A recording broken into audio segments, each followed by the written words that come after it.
लोक सभा ਦੇ ਵਿੱਚ ਕਾਂਗਰਸ ਦੇ ਐਮਪੀ ਦੀਪਿੰਦਰ ਹੁੱਡਾ ਨੇ ਇੱਕ ਸਟੇਟਮੈਂਟ ਦਿੱਤੀ ਜਿਸ ਨੂੰ ਲੈ ਕੇ ਖੂਬ ਇਸ ਸਮੇਂ ਚਰਚਾ ਹੋ ਰਹੀ ਹੈ। ਕਾਬਲੇ ਗੌਰ ਹੈ ਕਿ ਇੰਡੀਆ ਪਾਕਿਸਤਾਨ ਦੇ ਵਿਚਾਲੇ ਜੋ ਹਾਲਾਤ ਬਣੇ ਉਸ ਤੋਂ ਬਾਅਦ ਆਪਰੇਸ਼ਨ ਸੰਧੂਰ ਦੇ ਉੱਤੇ ਇਹ ਪੂਰੀ ਚਰਚਾ ਜਾਰੀ ਹੈ ਤੇ ਆਪਰੇਸ਼ਨ ਸੰਧੂਰ ਦੇ ਉੱਤੇ ਚਰਚਾ ਦੇ ਦੌਰਾਨ ਦੀਪਿੰਦਰ ਹੁੱਡਾ ਬੋਲ ਰਹੇ ਸਨ ਤਾਂ ਉਹਨਾਂ ਨੇ ਕਿਹਾ ਕਿ 28 ਵਾਰ ਸੀਜ਼ਫਾਇਰ ਦਾ ਜ਼ਿਕਰ ਡੋਨਲਡ ਟਰੰਪ ਕਰ ਚੁੱਕੇ ਨੇ ਅਮਰੀਕਾ ਦੇ ਰਾਸ਼ਟਰਪਤੀ ਤੇ ਉਸ ਤੋਂ ਬਾਅਦ ਉਹਨਾਂ ਨੇ ਕਿਹਾ ਕਿ ਡੋਨਲਡ ਟਰੰਪ ਨੂੰ ਜਾਂ ਤਾਂ ਚੁੱਪ ਕਰਵਾਓ ਜਾਂ ਫਿਰ ਭਾਰਤ ਦੇ ਵਿੱਚ ਮੈਕਡੋਨਲਡਸ ਬੰਦ ਕਰ ਦਿਓ। ਮੈਕਡੀ ਤੁਸੀਂ ਸੁਣਿਆ ਹੋਵੇਗਾ ਸ਼ਾਇਦ ਪੀਜ਼ਾ 버ਗਰ ਉੱਥੋਂ ਖਾਇਆ ਵੀ ਹੋਵੇ ਫ੍ਰੈਂਚ ਫਰਾਈਜ਼ ਜਾਂ 버ਗਰ ਪਰ ਇਹ ਪੂਰਾ ਤੁਸੀਂ ਕਹਿ ਸਕਦੇ ਹੋ ਕਿ ਆਪਣੇ ਆਪ ਦੇ ਵਿੱਚ ਜ਼ਰੂਰ ਇੱਕ ਚਰਚਾ ਦਾ ਵਿਸ਼ਾ ਬਣ ਗਿਆ ਕਿ ਆਖਿਰ ਕਿਉਂ ਮੈਕਡੋਨਲਡਸ ਤੇ ਦੂਜੇ ਪਾਸੇ ਟਰੰਪ ਦਾ ਜ਼ਿਕਰ ਕਰ ਦਿੱਤਾ ਗਿਆ ਹੈ ਜਿਹੜੇ ਦੀਪਿੰਦਰ ਹੁੱਡਾ ਨੇ ਉਹਨਾਂ ਦੇ ਵੱਲੋਂ।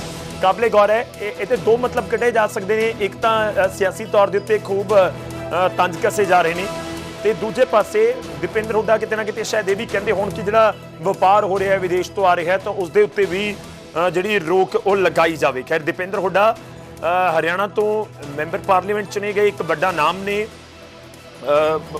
ਹਰਿਆਣਾ ਦੀ ਸਿਆਸਤ ਦਾ। ਹਰਿਆਣਾ ਦੇ ਸਾਬਕਾ ਮੁੱਖ ਮੰਤਰੀ ਭੁਪਿੰਦਰ ਸਿੰਘ ਹੁੱਡਾ ਦੇ ਬੇਟੇ ਨੇ, ਇੱਕ ਤੇਜ਼ ਧਾਰ ਆਗੂ ਦੇ ਤੌਰ ਦੇ ਉੱਤੇ ਉਹਨਾਂ ਨੂੰ ਜਾਣਿਆ ਜਾਂਦਾ ਹੈ, ਰਾਹੁਲ ਗਾਂਧੀ ਦੇ ਬੇहद ਕਰੀਬੀ ਕਹੇ ਜਾਂਦੇ ਨੇ ਔਰ ਇਸ ਵਿਚਾਲੇ ਉਹਨਾਂ ਦੀ ਸਟੇਟਮੈਂਟ ਖੂਬ ਚਰਚਾ ਦਾ ਵਿਸ਼ਾ बनी हुई है। उन्होंने की कुछ किया है वो तो सुनवाने। अमेरिका से मैं आपसे भी कहना चाहता हूं, आपको भी रास्ता चुनना होगा, या तो आंख दिखाओ या हाथ मिलाओ या तो बातचीत करके अमेरिका से संबंध सुधारो और डोनाल्ड को चुप कराओ, डोनाल्ड का मुंह बंद कराओ, नहीं तो हिंदुस्तान में मैकडोनल्ड को बंद कराओ। अमेरिका को अधिकार नहीं है, दोनों घोड़ों पे सवार होकर चलने का अधिकार नहीं। और मैं आपसे भी कहना चाहता हूं, आपको भी रास्ता चुनना होगा, या तो आंख दिखाओ या हाथ मिलाओ या तो बातचीत करके अमेरिका से संबंध सुधारो और डोनाल्ड को चुप कराओ, डोनाल्ड का मुंह बंद कराओ, नहीं तो हिंदुस्तान में मैकडोनल्ड को बंद कराओ। अमेरिका को अधिकार नहीं है, दोनों घोड़ों पे सवार होकर ਤਾਂ ਦੀਪਿੰਦਰ ਹੁੱਡਾ ਦੀ ਸਟੇਟਮੈਂਟ ਅਸੀਂ ਤੁਹਾਨੂੰ ਸੁਣਵਾਈ ਤੇ ਉਹ ਕਹਿ ਰਹੇ ਨੇ ਕਿ ਦਰਅਸਲ ਜਦੋਂ ਭਾਰਤ ਤੇ ਪਾਕਿਸਤਾਨ ਦੇ ਵਿਚਾਲੇ ਬਹੁਤ ਜ਼ਿਆਦਾ ਤੁਸੀਂ ਕਹਿ ਸਕਦੇ ਹੋ ਕਿ ਤਣਾਅ ਵਧਿਆ ਹੋਇਆ ਸੀ ਤੇ ਇਸ ਵਿਚਾਲੇ ਫਿਰ ਡੋਨਲਡ ਟਰੰਪ ਦਾ ਇੱਕ ਟਵੀਟ ਆਉਂਦਾ ਹੈ ਅਮਰੀਕਾ ਦੇ ਰਾਸ਼ਟਰਪਤੀ ਦਾ ਜਿਸ ਦੇ ਵਿੱਚ ਉਹਨਾਂ ਨੇ ਕਿਹਾ ਕਿ ਇੰਡੀਆ ਪਾਕਿਸਤਾਨ ਦੋਵੇਂ ਜਿਹੜੇ ਤਿਆਰ ਹੋ ਗਏ ਨੇ ਸੀਜ਼ਫਾਇਰ ਦੇ ਲਈ ਔਰ ਇਸ ਗੱਲ ਦਾ ਜ਼ਿਕਰ ਬਾਰ-ਬਾਰ ਕਰਦੇ ਆਏ ਨੇ ਡੋਨਲਡ ਟਰੰਪ। ਦੀਪਿੰਦਰ ਹੁੱਡਾ ਨੇ ਜ਼ਿਕਰ ਕੀਤਾ ਕਿ 28 ਵਾਰ ਉਹ ਜ਼ਿਕਰ ਕਰ ਚੁੱਕੇ ਨੇ ਔਰ ਇਸ ਦੇ ਉੱਤੇ ਜ਼ਰੂਰ ਗੌਰ ਕਰਨਾ ਚਾਹੀਦਾ ਹੈ ਕਿ ਆਖਿਰ ਕਿਉਂ ਵਾਰ-ਵਾਰ ਕਹਿ ਰਹੇ ਨੇ। ਹਾਲਾਂਕਿ ਉਹਨਾਂ ਨੇ ਬਿਲਕੁਲ ਫਲੋ ਦੇ ਵਿੱਚ ਇਹ ਵੀ ਕਹਿ ਦਿੱਤਾ ਕਿ ਜਾਂ ਤਾਂ ਡੋਨਲਡ ਟਰੰਪ ਨੂੰ ਚੁੱਪ ਕਰਵਾਓ ਨਹੀਂ ਤਾਂ ਫਿਰ ਮੈਕਡੋਨਲਡਸ ਨੂੰ ਬੰਦ ਕਰਵਾਓ। ਮੈਂ ਮੈਕਡੋਨਲਡਸ ਨੂੰ ਲੈ ਕੇ ਤੁਹਾਨੂੰ ਜਾਣਕਾਰੀ ਦੇ ਦਵਾਂ। ਮੈਕਡੋਨਲਡਸ ਇੱਕ ਫਾਸਟ ਫੂਡ ਵਾਲੀ ਚੇਨ ਬਣਾਉਣ ਵਾਲੀ ਕੰਪਨੀ ਆ। ਵੱਖ-ਵੱਖ ਥਾਵਾਂ ਦੇ ਉੱਤੇ ਤੁਸੀਂ ਉਹਨਾਂ ਦੇ ਆਊਟਲੈਟਸ ਆਪਣੇ ਪੰਜਾਬ 'ਚ ਜਾਂ ਇੰਡੀਆ ਦੇ ਵਿੱਚ ਵੀ ਦੇਖੇ ਹੋਣਗੇ। ਅਮਰੀਕਾ ਦੀ ਕੰਪਨੀ ਹੈ, ਹੈੱਡਕੁਆਟਰ ਜਿਹੜਾ ਮੈਕਡੋਨਲਡਸ ਦਾ ਉਹ ਸ਼ਿਕਾਗੋ ਅਮਰੀਕਾ ਦੇ ਵਿੱਚ ਹੀ ਹੈ। ਸਿੱਧੇ ਤੌਰ ਤੇ ਡੋਨਲਡ ਟਰੰਪ ਦੇ ਨਾਲ ਇਸ ਕੰਪਨੀ ਦਾ ਕੋਈ ਲੈਣਾ ਦੇਣਾ ਉਹ ਨਹੀਂ ਹੈ। ਹਾਂ ਅਮਰੀਕਾ ਦੀ ਕੰਪਨੀ ਹੈ, ਸ਼ਾਇਦ ਇਸ ਕਰਕੇ ਹੀ ਜਿਹੜੇ ਦੀਪਿੰਦਰ ਹੁੱਡਾ ਨੇ ਉਹ ਜ਼ਿਕਰ ਕਰਦੇ ਹੋਏ ਨਜ਼ਰ ਆਏ। ਖੈਰ ਜਦੋਂ ਡੋਨਲਡ ਟਰੰਪ ਦਾ ਜ਼ਿਕਰ ਹੋਵੇ ਮੈਕਡੋਨਲਡ ਨੂੰ ਬੰਦ ਕਰਾਉਣ ਦੀ ਗੱਲ ਹੋਵੇ ਫਿਰ ਫਰਕ ਤਾਂ ਪੈਂਦਾ ਹੈ। ਇਸ ਸਭ ਦੇ ਵਿਚਾਲੇ ਅਸੀਂ ਜ਼ਿਕਰ ਕਰਾਂਗੇ ਹੁਣ ਆਪਰੇਸ਼ਨ ਸੰਧੂਰ ਦੇ ਉੱਤੇ ਪਾਰਲੀਮੈਂਟ ਦੇ ਵਿੱਚ ਹੋ ਰਹੀ ਚਰਚਾ ਦੀ। ਆਪਰੇਸ਼ਨ ਸੰਧੂਰ ਦੇ ਉੱਤੇ ਦੇਸ਼ ਦੇ ਰੱਖਿਆ ਮੰਤਰੀ ਰਾਜਨਾਥ ਸਿੰਘ ਦੀ ਸਟੇਟਮੈਂਟ ਸਾਹਮਣੇ ਆਈ। ਉਹਨਾਂ ਨੇ ਆਪਰੇਸ਼ਨ ਸੰਧੂਰ ਦੇ ਉੱਤੇ ਕਿਹਾ ਕਿ ਆਪਰੇਸ਼ਨ ਸੰਧੂਰ ਕਿਸੇ ਦੇ ਦਬਾਅ ਦੇ ਵਿੱਚ ਰੋਕਿਆ ਨਹੀਂ ਗਿਆ। ਪਾਕਿਸਤਾਨ ਕਾਰਵਾਈ ਰੋਕਣ ਦੇ ਲਈ ਗਿੜਗੜਾ ਰਿਹਾ ਸੀ। ਪਾਕਿਸਤਾਨ ਦੇ ਡੀਜੀਐਮਓ ਨੇ ਭਾਰਤ ਦੇ ਨਾਲ ਸੰਪਰਕ ਕੀਤਾ ਸੀ, ਉਸ ਤੋਂ ਬਾਅਦ ਇਹ ਰੁਕਿਆ ਗਿਆ। ਡੀਜੀਐਮਓ ਵਾਰਤਾ ਤੋਂ ਬਾਅਦ ਆਪਰੇਸ਼ਨ ਰੁਕਿਆ ਗਿਆ। ਪਾਕਿਸਤਾਨ ਨਹੀਂ ਰੁਕਿਆ ਤਾਂ ਮੁੜ ਤੋਂ ਸ਼ੁਰੂ ਕਰਾਂਗੇ ਆਪਰੇਸ਼ਨ। ਰਾਜਨਾਥ ਸਿੰਘ ਨੇ ਇਹ ਵੀ ਕਿਹਾ ਕਿ ਜੇ ਪਾਕਿਸਤਾਨ ਨਹੀਂ ਰੁਕਿਆ ਤਾਂ ਕਾਰਵਾਈ ਫਿਰ ਤੋਂ ਕਰਾਂਗੇ। ਆਪਰੇਸ਼ਨ ਸੰਧੂਰ ਅਜੇ ਖਤਮ ਨਹੀਂ ਹੋਇਆ, ਅਸੀਂ ਰੁਕਿਆ ਏ, ਅਸੀਂ ਜੋ ਤੈਅ ਕੀਤਾ ਉਹ ਹਾਸਲ ਕਰ ਲਿਆ। ਰਾਜਨਾਥ ਸਿੰਘ ਜਦੋਂ ਬੋਲ ਰਹੇ ਸੀ ਪਾਰਲੀਮੈਂਟ ਦੇ ਵਿੱਚ ਉਹਨਾਂ ਨੇ ਇਹ ਵੀ ਕਿਹਾ ਕਿ ਟਾਰਗੇਟ ਹਾਸਲ ਕਰਨ ਤੋਂ ਬਾਅਦ ਹੀ ਅਸੀਂ ਰੁਕੇ ਹਾਂ, ਸਾਡੀ ਕਾਰਵਾਈ ਪੂਰੀ ਤਰ੍ਹਾਂ ਸੈਲਫ ਡਿਫੈਂਸ ਦੇ ਵਿੱਚ ਹੀ ਸੀ।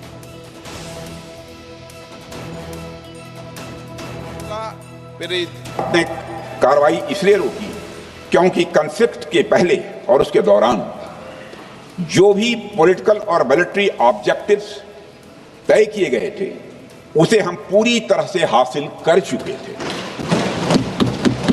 इसलिए यह कहना, यह मानना कि यह ऑपरेशन किसी दबाव में रोका गया था यह बेबुनियाद है और सरासर गलत है। तो किसी भी परीक्षा के परिणाम में रिजल्ट मैटर करता है। यदि किसी परीक्षा में कोई बच्चा अच्छे मार्क्स लेकर आ रहा है तो हमारे लिए उसके मार्क्स मैटर करने चाहिए, हमें इस बात का ध्यान नहीं रखना चाहिए कि एग्जाम के दौरान उसकी पेंसिल टूट गई थी या उसकी पेन खो गई।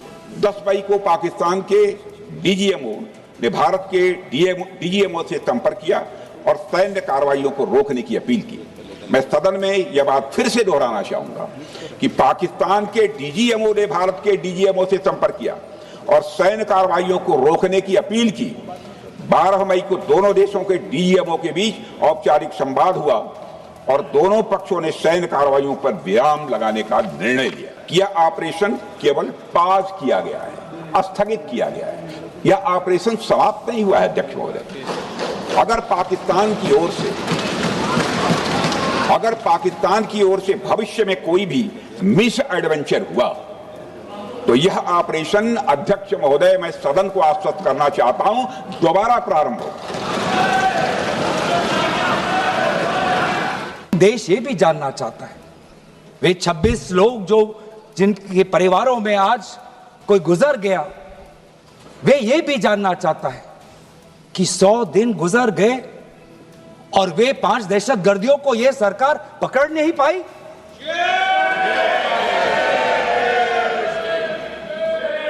देश के वो लोग ये भी जानना चाहते हैं कि ये जो 5 दहशतगर्दी जो आए टेररिस्ट, निश्चय इनको किसी ने पनाह दी, निश्चय इनको किसी ने जानकारी दी, निश्चय ये पूरा जो 1 घंटा का जो उन्होंने गोला बारूदी की, उसके बाद ये फरार हो गए, उनको फरार होने में भी किसी ने उनकी मदद की। कह रहे पूरी चर्चा जारी है। भी तो अंदाजे कि मंगलवार ਨੂੰ जो जानकारी है कि देश के प्रधानमंत्री भी सदन ਦੇ ਵਿੱਚ ਸੰਬੋਧਨ ਕਰ ਸਕਦੇ ਨੇ। खैर ਟੈਰਰਿਸਟਾਂ ਦਾ ਜ਼ਿਕਰ ਹੋ ਰਿਹਾ ਹੈ ਜਿਹੜੇ ਅੱਤਵਾਦੀਆਂ ਦੇ ਵੱਲੋਂ ਪਹਿਲਗਾਮ ਦਹਿਸ਼ਤਗਰਦੀ ਹਮਲੇ ਨੂੰ ਅੰਜਾਮ ਦਿੱਤਾ ਗਿਆ। ਪਰ ਇਸ ਸਭ ਦੇ ਵਿੱਚ ਵਾਲੀ ਖਬਰ ਆਈ ਕਿ ਸ਼੍ਰੀਨਗਰ ਦੇ ਲਿਡਵਾਸ ਦੇ ਵਿੱਚ ਫੌਜ ਨੇ 3 ਦਹਿਸ਼ਤਗਰਦਾਂ ਨੂੰ ਢੇਰ ਕਰ ਦਿੱਤਾ ਗਿਆ। ਮਾਰੇ ਗਏ ਦਹਿਸ਼ਤਗਰਦਾਂ ਦੇ ਵਿੱਚ ਇੱਕ ਮੂਸਾ ਸੁਲੇਮਾਨੀ ਵੀ ਹੋ ਸਕਦਾ। ਤਿੰਨਾਂ ਦੀ ਪਹਿਲਗਾਮ ਹਮਲੇ ਨਾਲ ਸੰਬੰਧ ਹੋਣ ਦੀ ਸੰਭਾਵਨਾ ਹੈ। ਇਹ ਜਾਣਕਾਰੀ ਇੰਡੀਅਨ ਆਰਮੀ ਦੀ ਚਨਾਰ ਕੌਰ ਨੇ ਦਿੱਤੀ। ਫੌਜ ਨੇ ਆਪਰੇਸ਼ਨ ਮਹਾਦੇਵ ਦੇ ਤਹਿਤ ਇੱਕ ਕਾਰਵਾਈ ਕੀਤੀ ਹੈ। ਸਵੇਰੇ ਸਰਚ ਆਪਰੇਸ਼ਨ ਚਲਾਇਆ ਗਿਆ। ਇਸ ਦੌਰਾਨ ਦੂਰ ਤੋਂ 2 ਵਾਰ ਗੋਲੀਆਂ ਚੱਲਣ ਦੀ ਆਵਾਜ਼ ਸੁਣਾਈ ਦਿੱਤੀ। ਇਲਾਕੇ 'ਚ ਸੁਰੱਖਿਆ ਦਸਤਾਂ ਨੇ ਦਬਜ ਦਿੱਤੀ, ਜਿਸ ਤੋਂ ਬਾਅਦ ਫੌਜ ਨੇ 3 ਦਹਿਸ਼ਤਗਰਦਾਂ ਨੂੰ ਢੇਰ ਕਰ ਦਿੱਤਾ।